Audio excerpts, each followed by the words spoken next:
Is that time already? Yeah, it is. It's Weather for Weather Geeks time once again on this Wednesday evening, the 23rd of September.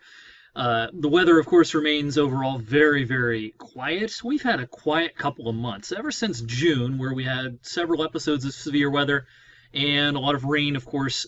We haven't had a whole lot of excitement here. We've had a lot of very pleasant weather with sunshine, and we've had some hot days as well. But I'm kind of longing for something a little more interesting to talk about, despite how much I'm enjoying not having to run the heat or the air conditioning and that sort of thing. Our weather this evening, of course, is crystal clear. We had a few popcorn fair weather clouds earlier on. Those have since dissipated, and we will just be clear and tranquil as we go through the overnight. Still keeping an eye on this low off the coast of the southeastern U.S. This will continue to be kind of a pain in the neck for parts of Florida, and especially as we go towards the very end of the week and into the weekend for the Carolinas. If you know anybody vacationing in Myrtle Beach, yikes. They're not happy with the forecast for the next several days down there. Also, some showers out across the Plain States this evening, but again, nothing real exciting across the country. We have heat where you'd expect it to be, the southwest, southern plains. Elsewhere, there's not a whole lot of warm air. Pretty typical map for mid-September, although it's above average in a lot of places, but not by a whole lot in much of the region. All right, let's real quick take a look at the models as we head towards the weekend here. I'll show you the GFS model and skip ahead to Friday. This is what we're going to be watching as we head towards the weekend. This system, you've got this big high parked over southeastern Canada. Then you have a low down here, and the pressure gradient between the two is just going to pile up the wind and the water for the tidal basin and heading down towards Outer Banks of North Carolina, beaches of the Carolinas, just making for a real lousy period down there. Does this have implications on our forecast?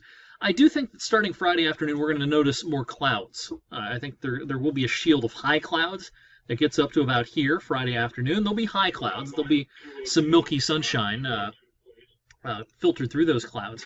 And I do think overall the weekend will be noticeably cloudier. Here's a look at Saturday's map showing the moisture getting up to maybe about I-70, PA Turnpike, and then heading across Cambridge, Zanesville, Columbus.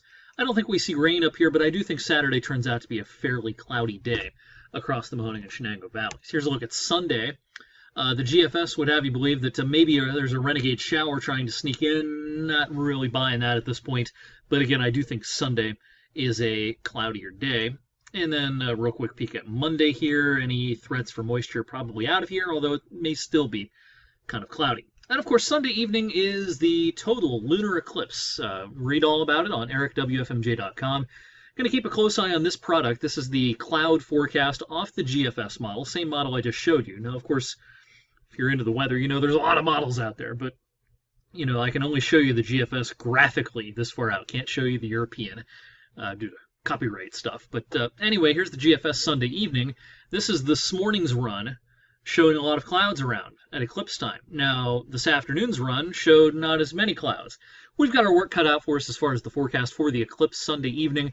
Right now, I think it'll average about partly cloudy. Hopefully, it won't turn worse than that, because this is going to be a really cool eclipse to check out. So we're going to keep a close eye on the trends as far as cloud cover as we go into Sunday. The eclipse gets underway in earnest as we go towards 9:30, 10 o'clock on Sunday. We'll, of course, be posting all about it over the next few days, and I already posted about it on my weather blog. All right, we've got a week left in September. Let's take a look at some of the records for warmth in September. Warmest on record, 1931, 70.5, the average temperature. The average temperature is taken from averaging together all the highs and all the lows, not just the highs. So that's the record, 1931. Here's where we sit, and this does not include today's numbers. We're at fourth place, 68.4. Today was in the mid-70s, above average, so this number will climb. And I have a strong suspicion that with all the warmth that's coming over the next several days, we're going to make a run at this warmest September on record, 1931. We may very well break this before the end of the month, because there's no let-up, it looks like, before the end of the month to this warm temperature regime. We should be in the upper 60s for highs now. So we're going to be above that through the rest of the month, and I've got a pretty good feeling that we're going to end up with the warmest September on record here in Youngstown. What a year. Coldest February, almost the wettest June, third wettest, and now probably the warmest September. A lot of records this year, or near records anyway. Speaking of precipitation, I don't think we're in danger of cracking into the top 10 driest Septembers on record. Right now, we are at 2.01 inches. Now, it's hard to believe we've had that much, but it's come basically in 2 days. They've both been on Saturdays. Other than that, of course, it hasn't rained much, but we're sitting at 2.01. Actually, last year it was drier. 2014, just last year, we only had 1.9 inches worth of rain in September. The record only 0.27 in 1960. You know, these records are not going to be touched. So this is not going to be any kind of record-shattering month for precipitation, but again, temperature-wise, it may very well be.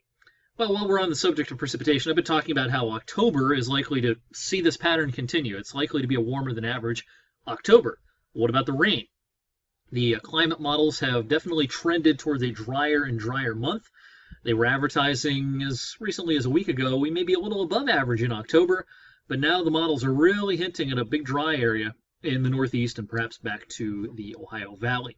Bad news for, the soil moisture and that sort of thing. Pretty good news, though, for the foliage season. These warm, sunny days and calm, cool nights are great for kickstarting the foliage process, getting that chlorophyll to shut down.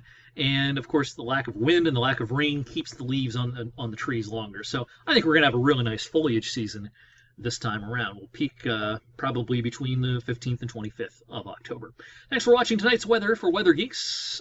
More geeky stuff online on my weather blog and on wfmj.com/weather at about 7:30, 7:45 Thursday evening. And you can check out my fresh 7-day forecast tonight on 21 News at 11. I'll see you then.